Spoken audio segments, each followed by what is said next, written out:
Bacaan Liturgi, Senin, 21 November 2022. Bacaan pertama, Wahyu 14, 1-3, 4b5, Mazmur tanggapan, Mazmur 24, 1-2, 3-4, 5-6, Bait pengantar Injil, Matius 24, 42, 44, Bacaan Injil, Lukas 21, 1-4, Renungan Injil.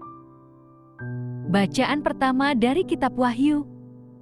Dan aku melihat, sesungguhnya, anak domba berdiri di Bukit Sion dan bersama-sama dengan dia, 144.000 orang, dan di dahi mereka tertulis namanya dan nama Bapanya.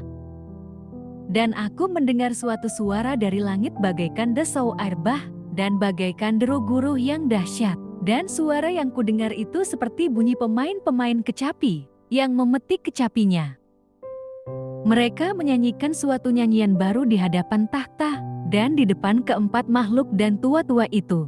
Dan tidak seorang pun yang dapat mempelajari nyanyian itu, selain daripada 144.000 orang, yang telah ditebus dari bumi itu. Mereka adalah orang-orang yang tidak mencemarkan dirinya dengan perempuan-perempuan, karena mereka murni sama seperti perawan. Mereka adalah orang-orang yang mengikuti anak domba itu kemana saja ia pergi. Mereka ditebus dari antara manusia, sebagai korban-korban sulung bagi Allah dan bagi anak domba itu, dan di dalam mulut mereka tidak terdapat dusta. Mereka tidak bercela. Demikianlah sabda Tuhan. Mazmur tanggapan. Tuhanlah yang mempunyai bumi serta segala isinya, dan dunia serta yang diam di dalamnya, sebab Dialah yang mendasarkannya di atas lautan, dan menegakkannya di atas sungai-sungai. Siapakah yang boleh naik ke atas gunung Tuhan? Siapakah yang boleh berdiri di tempatnya yang kudus? Orang yang bersih tangannya dan murni hatinya, yang tidak menyerahkan dirinya kepada penipuan, dan yang tidak bersumpah palsu. Dialah yang akan menerima berkat dari Tuhan, dan keadilan dari Allah yang menyelamatkan dia. Itulah angkatan orang-orang yang menanyakan dia, yang mencari wajah-Mu, ya Allah Yakub. Bait pengantar Injil. Berjaga-jaga dan bersiap-siaplah, sebab Anak Manusia datang pada saat yang tidak kalian duga. Bacaan Injil. Yesus melihat seorang janda miskin memasukkan 2 peser ke dalam peti. Inilah Injil suci menurut Santo Lukas. Ketika Yesus mengangkat mukanya, ia melihat orang-orang kaya memasukkan persembahan mereka ke dalam peti persembahan. Ia melihat juga seorang janda miskin memasukkan 2 peser ke dalam peti itu. Lalu ia berkata, "Aku berkata kepadamu, sesungguhnya janda miskin ini memberi lebih banyak daripada semua orang itu. Sebab mereka semua memberi persembahannya dari kelimpahannya, tetapi janda ini memberi dari kekurangannya, bahkan ia memberi seluruh nafkahnya." Amin. Demikianlah sabda Tuhan. Terpujilah Kristus. Renungan Injil. Mengasihi dalam kondisi sulit. Bapak, Ibu, dan saudara-saudari terkasih, pada bagian ini Yesus menggunakan ironi untuk menggambarkan situasi yang menyedihkan, sekaligus memalukan. Pada nas sebelumnya, kita sudah melihat ahli-ahli Taurat memperlakukan para janda secara tidak adil.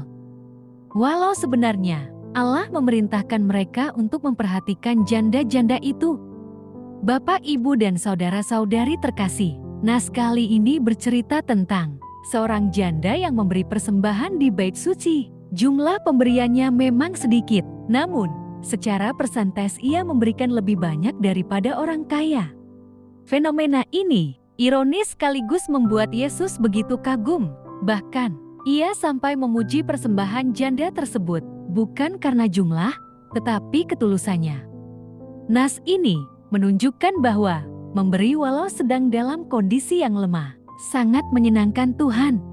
Kesulitan bukanlah alasan bagi seseorang untuk tidak memberi. Justru, memberi dalam kekurangan merupakan perwujudan kasih yang besar.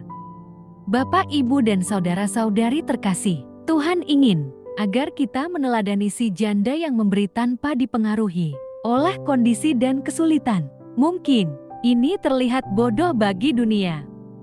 Justru nas ini menunjukkan betapa Yesus melihat, menghargai, bahkan mengagumi tindakan seperti itu. Artinya, pengalaman serba kurang tidak boleh menyurutkan perbuatan baik seseorang.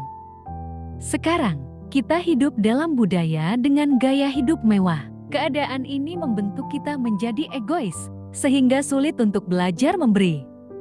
Kalaupun memikirkan orang lain, itu pun demi keuntungan sendiri. Ini sungguh ironis dan menyedihkan. Seharusnya, kehidupan seorang Kristen meneladani janda yang menjungkir balikan sistem, nilai dunia yang tanpa kasih, dan mengasihi sekalipun dalam kondisi sulit. Amin. Marilah berdoa. Allah Bapa, sumber pengharapan, Engkau telah mengikat perjanjian dengan semua orang melalui Yesus yang terurapi.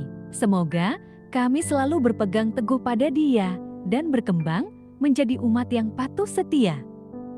Dengan pengantaraan Yesus Kristus, Putra-Mu, Tuhan kami yang bersama Dikau dalam persatuan Roh Kudus, hidup dan berkuasa Allah sepanjang segala masa. Dalam nama Bapa, Putra, dan Roh Kudus. Amin. Terima kasih sudah mendengarkan dan merenungkan firman Allah. Jangan lupa subscribe dan jangan lupa juga aktifkan loncengnya. Terima kasih, Tuhan Yesus memberkati.